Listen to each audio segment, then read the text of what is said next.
Inshallah lafiya. Barkanmu da asuba. Na kasa bacci ne. Ina so in roƙi arzikin gwamnati ta ɗaga mana wannan lockdown ɗin.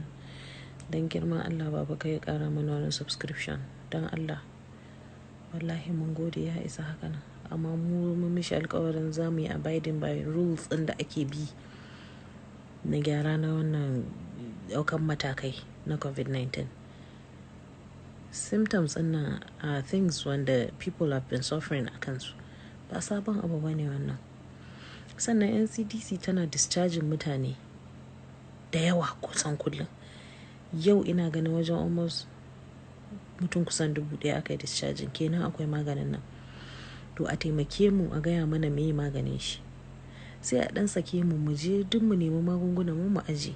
Mu mun yafe ma gwamnati ma ba sai ta ba mu kuɗi